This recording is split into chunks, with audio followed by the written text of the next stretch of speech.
艾倫被一群野狗攻擊，失去了一個孩子，自己也受了重傷。他拖着快散架的身體，想找個安全的地方，結果誤闖進了別人的領地。那是西貝的地盤，一頭3歲多的公豹，年輕氣盛，疑心又重。他花了整個旱季，又是撒尿又是抓樹，在這片灌木林裡做滿了標記，讓附近的獵狗都繞着走。現在聞到艾倫身上濃重的血腥味，西貝完全不覺得他可憐，他認定這就是來搶地盤的。艾倫的出現讓他一下子緊張起來。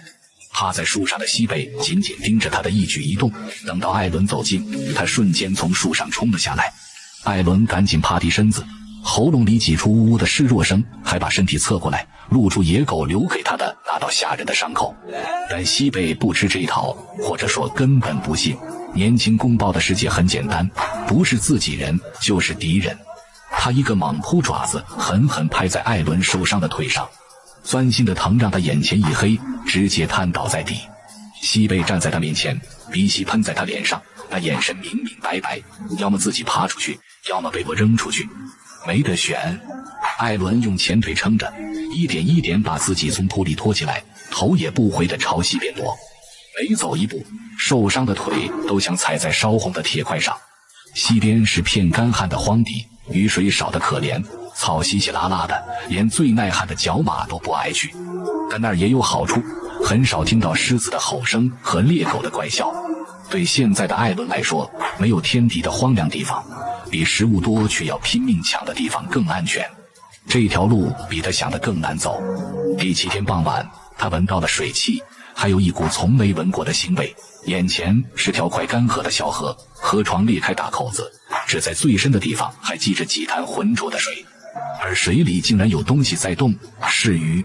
艾倫沒見過這東西，可他餓極了，顧不上那麼多，笨拙地把爪子伸進水裡，試了2次都沒成功，第3次猛地一掏，居然把一條滑溜溜的大魚叼了上來。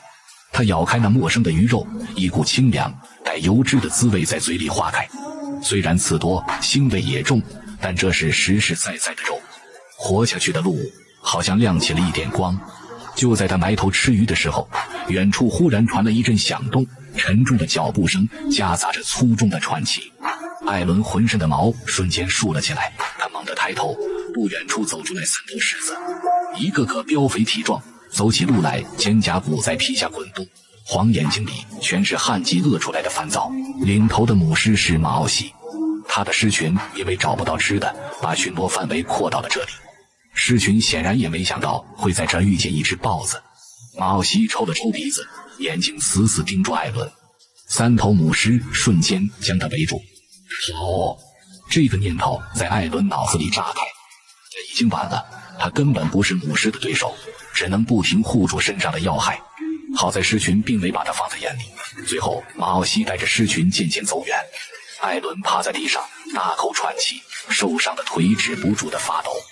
剛才逃命幾乎用光了所有力氣，但至少他活下來了。接下來的日子，他就在這片被遺忘的荒地邊安頓下來。他抓魚越來越熟練，雖然不如抓羚羊那麼痛快，但至少不會餓死。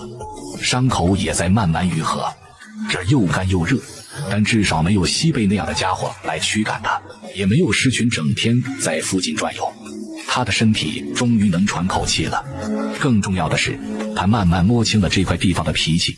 這裡雖然又旱又荒，但正因為這樣，那些厲害角色很少來。偶爾有流浪的獅子或獵狗路過，也很快離開去找更好的地方了。艾倫重新找到了活着的節奏。白天最熱時躲在樹上休息，清晨和傍晚去河邊喝水抓魚，夜裡保持警醒，聽着周圍的動靜。他甚至開始向更遠處探索。日子一天天過去，艾倫漸漸成了這片荒地的主人。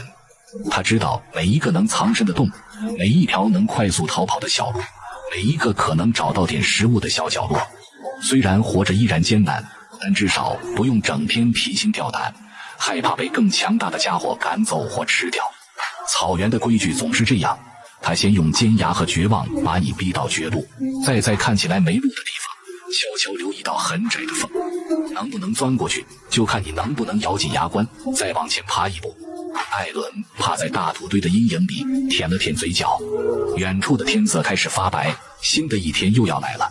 他喉嚨裡發出低沉平緩的呼嚕聲，這聲音不再害怕的發抖，只有一種累極了之後的平靜。聲音很輕，卻穩穩地沉進腳下這片又乾又硬，此刻只屬於他自己的土地裡，成了這裡唯一還在跳动的脈搏。